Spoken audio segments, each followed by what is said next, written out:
Hello and welcome to Old Man Energy. I'm your host, Flint Anderson. And with us today, we have Patrick Russell and Stacey Jordan with the Red Sleigh Workshop. And I know a lot of you guys are not thinking about Christmas in January or just glad that it's over. But for those of us in the industry that do contracting, a lot of us are already thinking about the next holidays coming up, Christmas being one of them. So Patrick and Stacey, if you guys would take a minute and introduce yourselves to the audience. Go ahead, Stacey. Hey everyone, I'm Stacey Jordan and I'm the founder of Red Sleigh Workshop, and I help Christmas light installers and seasonal businesses move from residential up to a profitable commercial Christmas contract. I've spent over 2 decades in the commercial Christmas industry, holiday decor world, decorating cities and shopping centers, resorts, and large scale places. Now I'm here with Patrick Russell as a co-founder in our partnership to help build this business. And I'm Patrick Russell. I'm Executive Vice President, or EVP because it's way better sounding, and co-founder of Red Sleigh Workshop. I've been in the commercial industry for a couple of years now, started in residential, and met Stacey, and we saw the lack of training to help installers go from residential to commercial and kind of cover the big jump that it is. So we started Red Sleigh Workshop in 2025. And like you said, I am also glad that it's January and Christmas is over, because we just got done doing all our takedowns and that's all done. But now, we're already gearing back up. We're already bidding jobs and we're ready to go. So it's Christmas all year for us, which we love. And excited to be here. Hey, thanks guys for joining us today. I know I reached out to you guys. Patrick, I think in particular, we have a lot of mutual interest online. It looks like we just really were in alignment with the way we run our business and the way we started. Stacey, I just had the opportunity to meet you, and that intake call was just as much fun as I think this podcast is going to be. I know that we have a lot of questions. I have a lot of questions about what you do, and I guess we make assumptions as well. So I want to spend some time talking about the business. I want to talk about you guys and what's driven you as far as to build your own business and be entrepreneurs, because that's what we do. But also, I guess the first thing is that there's assumptions that what you guys do just kind of happens. I always assumed that on the commercial level, the city's public works handled the installations and things like that. Never even had an idea that there was a business behind all of that. So just briefly, how did you guys get into what you're doing? I'm curious about that. You want to go first, Patrick, and then Stacey? So I thought the same thing. I thought the cities just had their public works department do it. I got into residential a couple of years ago and then kind of found out about commercial work. So through Stacey, so she was our rep. So we, we're talking about commercial. We were talking to her because that's what she did, was commercial Christmas. So Stacey is a lot more versed. She has a way better story than I do about how she got started in it. So I'll let her field that one. Stacey. Okay, so yeah, I was a young person back then when I started, because it's been 23 years I've been in this industry. I had a friend of a friend who worked for a company that I didn't know what he did. He just said, "Hey, I hear that you're great on the phones, that you're great with people. You want to come work part-time for me at this company called Decrolite in Southern California, where I lived." And I'm a single mom. I have 2 little babies. I'm, just trying to make it by. And I'm like, great, part-time works perfect. So he's like, just come in and I'll give you an interview and I'll hire you like right on the spot. Don't even worry about bringing your resume. So I went in and I interviewed with this guy, Todd, and he's no longer with us. Rest in peace, Todd. And he interviewed with me, and he wanted to date me at the time. That's kind of what it was, right? So it was kind of like this site. It was like, here, I'll hire you. You can come work for me. Hint, hint, wink, wink, And so he hired me on the spot, just on the phones, like, hey, come make outbound calls in our call center from 7 a.m. to 12:30 every day. And so I started doing that. And within a couple of months, he moved into sales and I moved into his position, and I was managing the department, call center department, where we made outbound calls for the Christmas catalogs we would send out to commercial clients across the US. So at this company, they had been in business since 1996 or something like that. And this was 2003. So they were doing quite a few millions of dollars already in commercial Christmas. And I had no idea what I was doing. I started making phone calls, and pretty soon I just worked my way up in the company, and I was working directly with the president of the company pretty soon after I started there. So within the first year, I was working with him directly, and basically he just taught me how to do the business. I had no idea that people did this either. We also installed banners, street pole banners for cities, and I had no idea what a banner was. I'm like, a banner? What does that even mean? I had no clue. I didn't know what a pole decoration was. I had no idea at all. And so I learned basically from scratch. And like I said, I was a young person, so I was just willing. And being a single mom, I was like desperate to get a career together for myself and to raise my family. So it was kind of like, well, this is great. This person is really nice to me and I'm going to go work for them. And here I am 23 years later. Just I've worked with some amazing people along the way too, but commercial Christmas is something that is a really niche business. Not a lot of people do it. So hopefully that answered your question.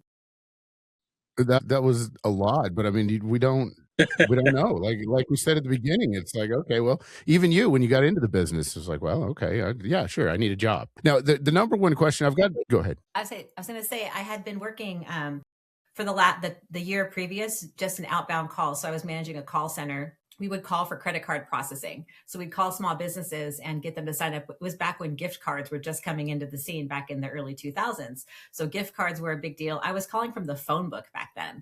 We had phone books we'd call from, and I was managing a whole telemarketing department. And that's what I had been doing when I was pregnant with my second daughter. And it was part-time work, but I was making full-time pay. So I didn't mind. And so when I was offered this job, I'm like, okay, more part-time work, let's do it. And so that's what I did. That actually leads to the biggest question that I have for you guys, and I want to get into the philosophy behind business and how you guys set yourselves apart. But the number one question I'm sure that I've got and other people have too is, what do your installers do when it's not the season to be putting up or taking down Christmas decorations? Yeah, most of our installers, they are landscapers, they are gutter guys, they're power washers, a couple other niche roofers. And then we've been talking to the people in the bounce house party rental industry, because most of those industries during the winter kind of shut down. So they're looking for something to do. So they, already either do Christmas lights, and they've been doing Christmas lights for a while, and they're tired of doing 250 houses. They want to do 4 or 5 big commercial jobs and make the same, if not more. But yeah, most of them. And then we have a couple companies who that's all they do is lighting. They do permanent lighting, they do landscape lighting, and then Christmas lights at the end of the year. Yeah, so that's what most of the customers do. I mean, when they get into commercial, you learn that it's a year-round business. There's contracts, like I said, we're already bidding jobs. So there's already contracts being awarded for this year. If the clients really want to step up their game and just do Christmas, there's work out there. There's contracts available early January all the way through October. Right. And the company I was working for the first 17 years of my career, we were already established enough to have year-round installers that we kept year-round. Some would take a couple months off during the year, but we worked so hard during the season that they could take a couple breaks, right? They got a lot of overtime, or they're on a salary where they could just take a couple months off if they wanted to. But we're already planning trade shows with some of my clients, right? There's like the Parks and Rec show in California. There's ICSC, which is a big shopping center and development trade show in Las Vegas every year. It's like a 5-day show where these Christmas companies get booths and they present their decor and their newest ideas to everybody in the industry, all the developers and the marketing agents for different shopping centers and cities and places that are entertainment centers. They all go to that show, and that happens in May. So between the takedown in January, which is just ending right now, some people are still working on their removals of their projects. February comes around, there's lighting shows, there's landscape shows, there's a Trans World Christmas show that we're going to, where all the vendors in the Christmas industry get together. And it's not just vendors, it's also the buyers that come. In Dallas and in Atlanta, there's the marts that happen, the Atlanta Mart, the Dallas Mart. Those happen in early January, and that's when all the buyers are going there to buy the product. So it's year round, it doesn't stop. But as far as the labor side of it, that's always the trick, right? How do we keep our guys busy? And that's where, with these residential installers that we're training, we're trying to help them find other avenues to make money, like landscape lighting or permanent tree lighting, things like that would help them keep their guys on year round. One of my clients has like a pool company. So they do pool and they do home reconstruction.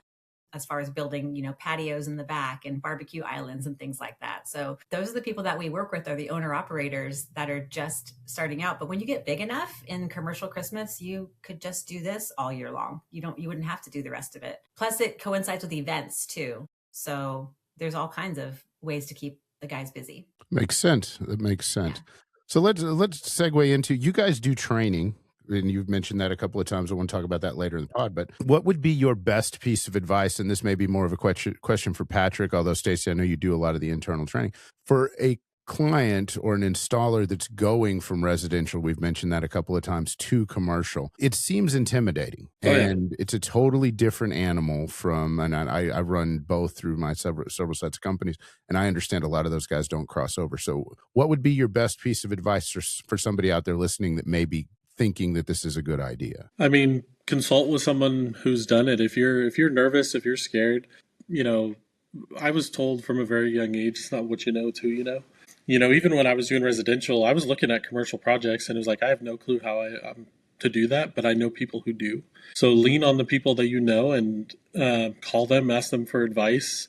And don't just go into it blind and just treat it like a residential job, because it's completely different. Like all the planning, the scheduling, the ordering, it's so much different. So just call, you can call your vendors. A lot of your vendors, they supply a lot of stuff for commercial. So just call and ask the questions that you have and just get some advice, just because you can lose a lot of money pretty quickly in commercial if you're doing stuff wrong. So we want people to be profitable and commercial is a crazy experience. There's the highest highs and then there's lows, your 23-hour days where it's just a wild experience. It's a lot of fun, but without the knowledge, it can be pretty daunting. And with the right knowledge, it just makes it a lot easier and make sure you're doing it correctly. So that's my biggest piece of advice is, if, call anybody that you know that does commercial. If you know another company that's been doing commercial projects, call them.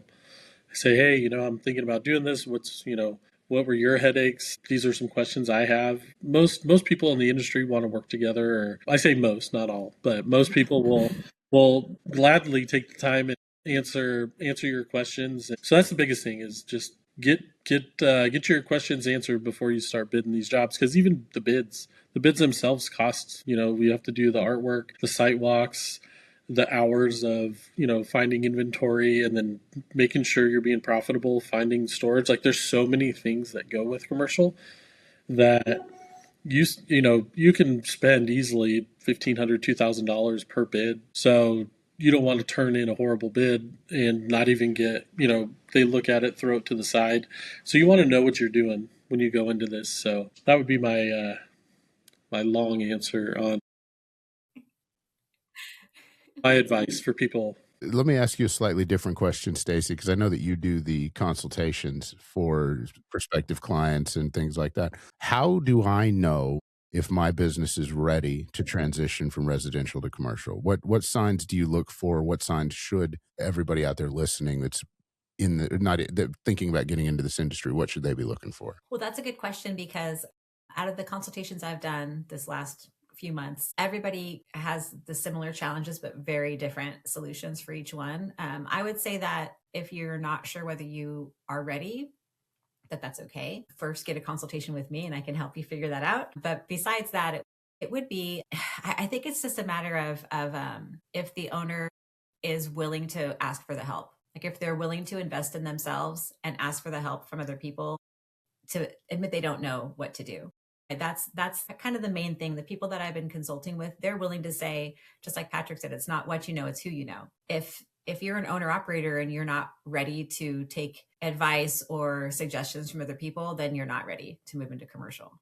Right? If you try to figure it out yourself, you're going to fail, because it's not an easy place to be. You have to be able to play well with others and network with people in the industry. Like just today, I was talking to a friend who we've been working together for 5 years. He has his own company. He's partnered with different people that I know, and they've had some really, really rough partnerships that people lost hundreds of thousands of dollars trusting other people in this industry. And it happens, right? So who you partner and align yourself with is very important, because it's a very small niche industry. right? So make sure that you're aligning yourself with people that you know and that you trust. And if you find out how someone is, that you're able to move away from that situation safely, but be willing to ask for the help, be willing to network with people, and be willing to invest in yourself and your business, because that's the only way to be successful in commercial Christmas is to have the help that you need.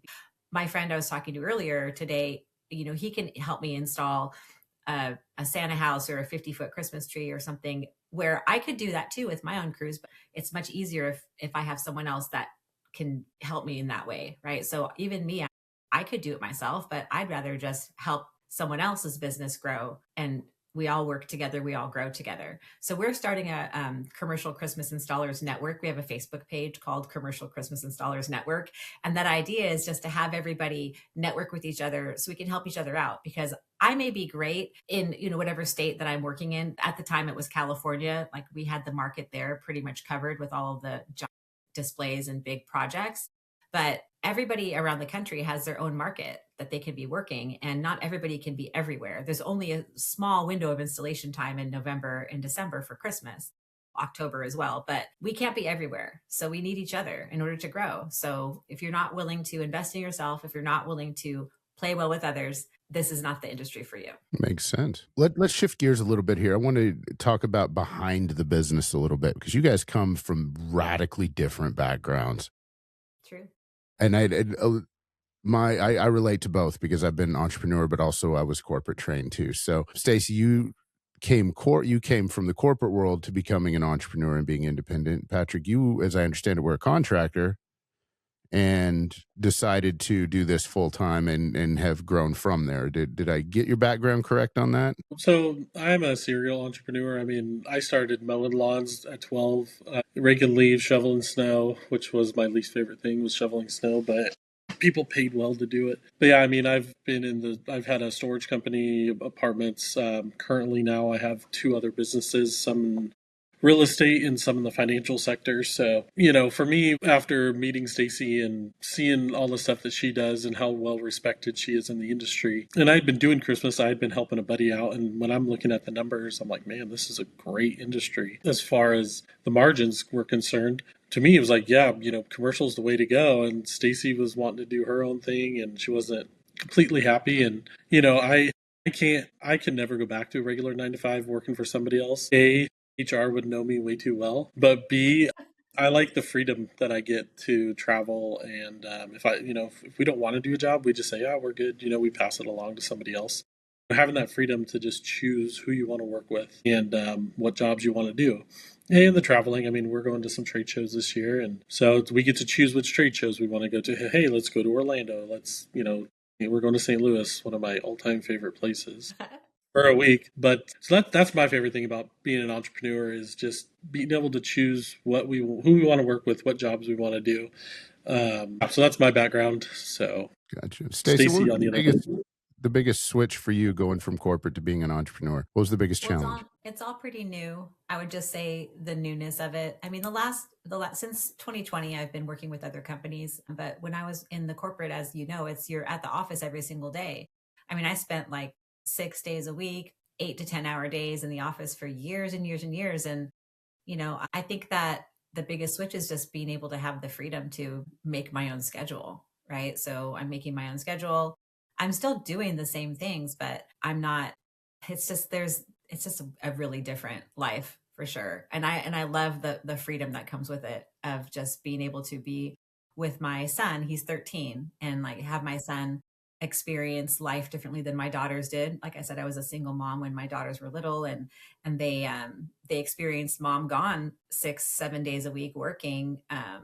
That's a different life for my son. I get to actually be present and go to his baseball games, go to his choir concerts, like cook dinner for him, and have the one-on-one conversations with my daughters. They had a nanny come in. We had roommates helping. They were at daycare all day. I don't want that life for my son. I want him to know me, and he's going to be 14 in a couple months. It's almost done, right? I have grandchildren now, so it's like I'm almost done with this part of this portion of my life, and I want to make sure that I get all the opportunities to be successful, to build this like legacy that my son can work on with me too. He wants to be a veterinarian, but he always says he wants to do Christmas with me too. So we'll see what he decides. But in order to build something, so if either of my daughters or my son want to come in and help with the business, we have something for them to do, right? Because it's family first, right? And that wasn't the case in the corporate world. It was work first. My son, I'm going to just go on a tangent for a second. My son has a genetic disorder. So when he was born, he had to have open heart surgery, and we didn't know for sure how bad his genetic disorder was. He only has 9 fingers. He has a pacemaker now. He almost died when he was 4 months old from his heart condition. The disorder is called Holt-Oram syndrome, and it's like 1 in 100,000 people get it, something like that. So it's considered a rare disorder. It's from his dad's side. And anyway, so in my corporate job, the company I was working for said, you can't take time off for your son's open heart surgery. And that was the time I was like, this is not the job for me. Like, this is not what I'm interested in doing. I'd worked there at that time. Like, gosh, I can't remember the year it was. It's going to be 14 now. So I had been there for a decade already. And I'm thinking, what is this? This is insanity, right? Because it was like the middle of our busy season, right? I couldn't go to the trade show we were supposed to go to. I had to call out for that because my son was sick. He had RSV, and then he had to have the open heart surgery, and they didn't want to give me the time off. And I'm like, I'm taking it. I'm not going to not be there for my son's open heart surgery. He's an infant, right? So it was kind of like that pressure was like that for the 17 years I was there. It was, you're here and this is your life, and then what do I get for that? Wasn't around my family. There's nothing to show for it. I have the experience. Yeah. Without that company, I wouldn't be where I'm at today with the experience I have, but I don't want to live that life. I don't want my kids to see that as who I am. I want a different life for them. So that's part of it. One of the things that I'm the most proud of is my youngest son out of 7 never knew anything but his mom and I being an entrepreneur. We were always there. Now, the older kids watched us build the business, but out of that, the youngest 4, realistically, freedom is the number one thing that we talk about. And that's a very sad story. And unfortunately, it's not uncommon in the corporate world. It's like, well, you're married to this, we buy your time. And that was my deal. I didn't like having to ask permission to spend time with my family and what have you. Somehow, we've made it 20 minutes in here and have not talked about dreams or goals yet. And I don't know how we did that, because that's what I do. So we got formed. It's easy. It's easy to do. It is. But normally we're into it within the first 5 minutes because I live for that. So, and out of all the training that I've done, the sales training I've done, the entrepreneurial training I've done, and what have you, the number one thing is always freedom. Is we want to be able to dictate our own lives, because ultimately it takes a certain personality to be an independent and to be entrepreneur and to just look at the facts and go, okay, well, I know the odds and I don't really care. I'm going to go do this anyway. So will you guys share what your vision is for Red Sleigh? Because you don't just do installs, even though we spend a lot of time talking about that. You train people how to do this. You are helping people better their lives, make their dreams come true. Because ultimately, that's really what you're teaching them to do, is how to make larger, more profitable contracts and what have you. So will you share with us what your vision for your company is, what you see yourselves doing, and why you're doing what you do? Because it's not easy. Our vision for Red Sleigh Workshop is to, like say, create an installer network across the country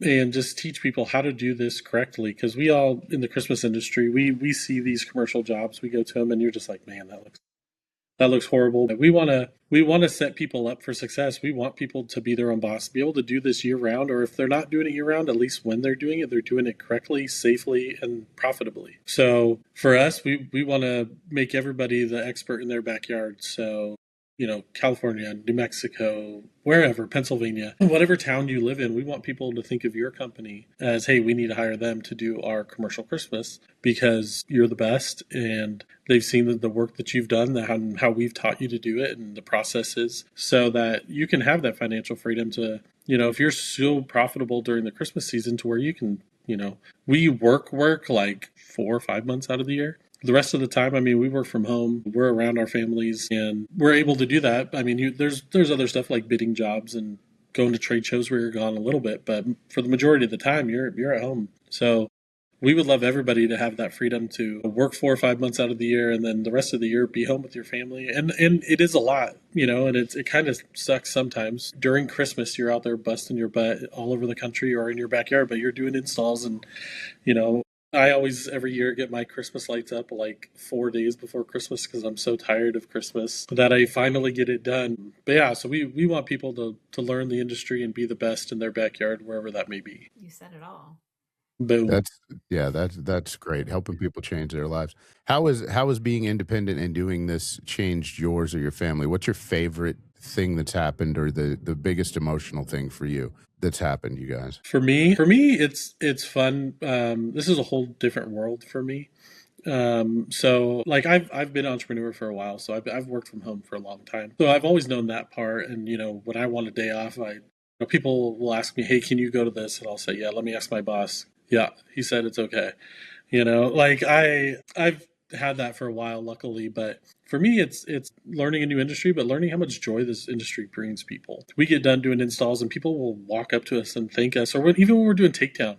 People will come up to us and thank us for, man, thanks for making our city so beautiful. We really enjoyed it. We came and we brought our family in from another town just to take pictures or experience what you guys have installed. And so that's my favorite part. Also, my house has gotten a couple upgrades this year because I've learned more about what I can install, in the interiors. My daughters appreciated the interior stuff because I'm all, put up lights on the outside, good enough. But this year I added quite a bit to our interior of our home, so she was pretty stoked about that. Stacey, what about you? What's some of your favorite parts of it? Favorite parts of the freedom in building the business that you're building? So I mean, for me, I did a whole geographic change too. I moved out from California to Texas, so I think it's kind of a big combined thing for me. Like it's for me, it's the sense of accomplishment, like doing what I said I was going to do, right? Like I said a couple years ago, well, in 2020, I'm like, I want to start my own company. I want to do this consulting, and I didn't have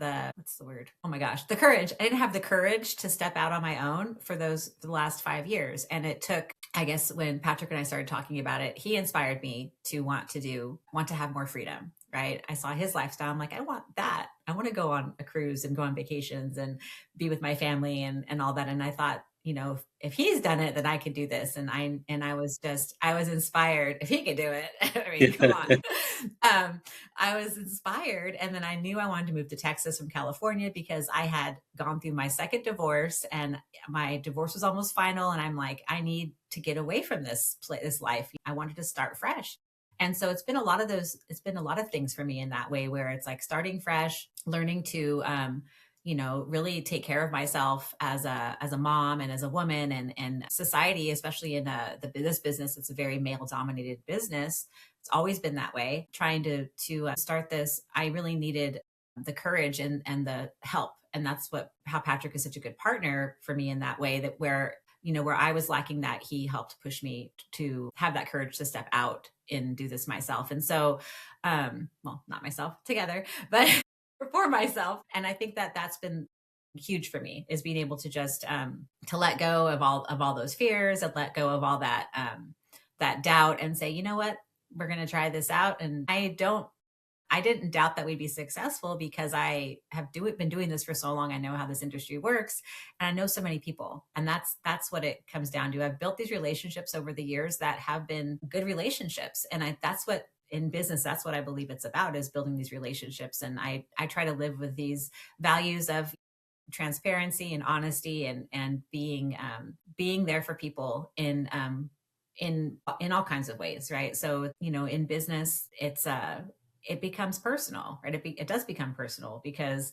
we're working together a lot, like, when we have different types of partnerships. So it's a lot of getting to know our clients and getting to help them to become the best that they can be for their business. And then they get to have the same benefits of the freedom and the financial freedom. And it's just the feeling of accomplishment, right? Like feeling good. I don't want to feel bad, like I'm not here to feel bad. I want to feel good. So this just gives me that opportunity to do that.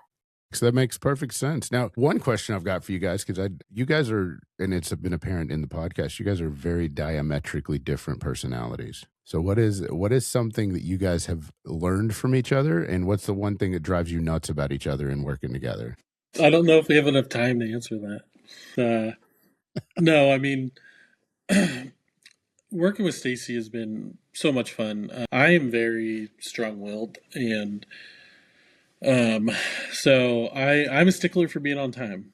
That is one thing that it hasn't really been a huge challenge, but it's been a little bit of a challenge, which we've gotten a lot better at, is how important it is to me being on time.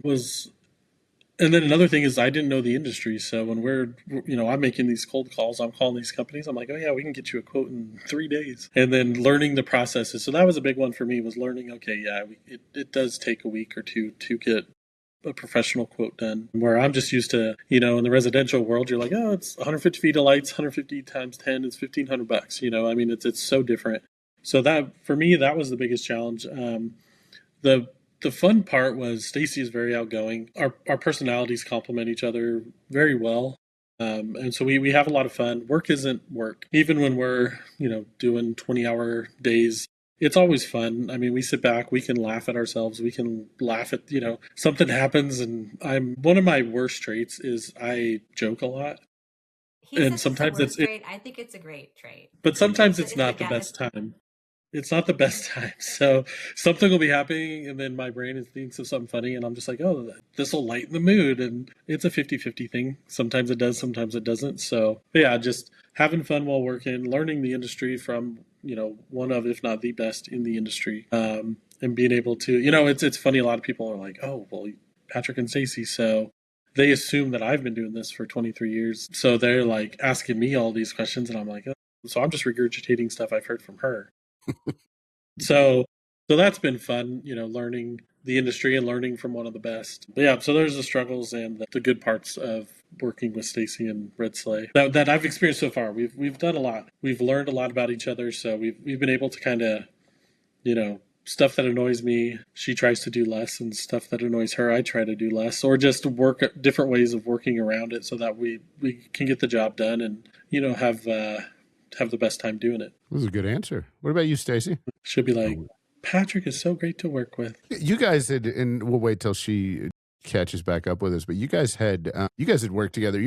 You're a new partnership with Red Sleigh, but you're not new when working with each other. You guys were very familiar with each other from working together before. Yeah, so the company that I worked, my buddy's company, Right Quick Lighting, I just helped him do Christmas lights. So the company she was working with, we worked with Stacey, buying products from her. If we had questions about anything, we would call her and say, "Hey, what do we do?" All that good stuff. So yeah, we had worked together for a couple of years, and then at the Transworld Christmas show last year, I don't know, 25, 24. Yeah, it was last year. The years now go by so fast, I forget.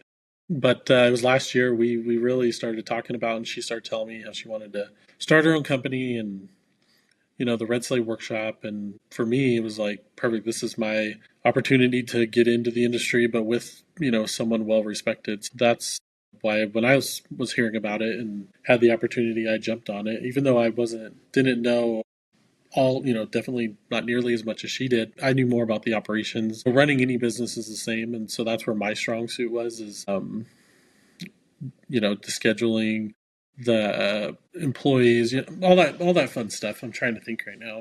I'm drawing a blank, but the operations part. And ultimately, at the top level, all businesses end up being the same. I mean, we may have a different product, but once you reach a certain level, then you're dealing with personalities, you're dealing with vision, you're dealing with basically logistics. How are you going to get things done? How are you going to keep everybody fed, so to speak? So what is there a recommendation you would have somebody out there that should not be going after commercial work, that you believe would not be ready?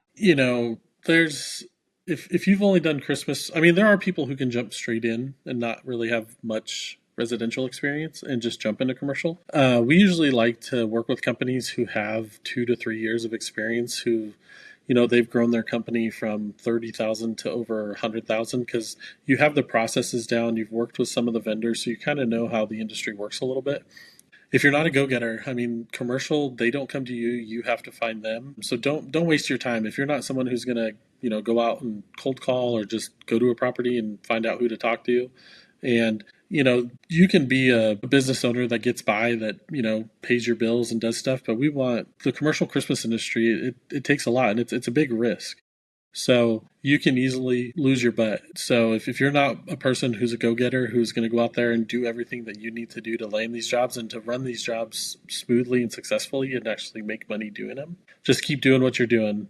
Because it's not as easy as it looks. Patrick, as a serial entrepreneur, what advice would you give to a young person out there that's starting out, that's wanting to step out and just begin being an entrepreneur on their own? Maybe wanting to start in residential or step away from corporate to start working for themselves. What advice would you give? Well, my number one advice is training. We see a lot of people that go into any industry and they just, jump in and they don't really know the ins and the outs and they don't know who to order from or stuff like that. So find a good place to go do some sort of training. It's always good to invest in yourself, whether it's reading books or going to classes or seminars or whatever. Like you should be doing that, if not yearly anyways, investing in yourself and in your company. So I would say go find a decent training, look them up. There's tons of trainings out there. Some are a lot better than others. Yeah, invest in the time to get the knowledge so you can learn what you're going to need to do. Kind of give yourself a advantage by going to a training so you can set yourself up for success. It's an excellent answer. I wish I had not been so stubborn when I was younger and thought I knew everything. I did go to mentors, but I would go to one at a time, and then I'd run for a year or two and try and overcome whatever they happen to be teaching me. Right. Stacey, as somebody new just coming out of corporate, what advice would you give to somebody that's just starting out, to a young person that's thinking about going independent and becoming an entrepreneur? I mean, I'm going to just regurgitate what Patrick said. Invest in yourself and ask for help. Don't be afraid to be wrong. We all have the right to be wrong in situations. Don't be afraid to be wrong and be honest about where you're at. And be honest about where you're at and the help that you need. And don't give up. Don't give up. There's hope. There's somebody who can help.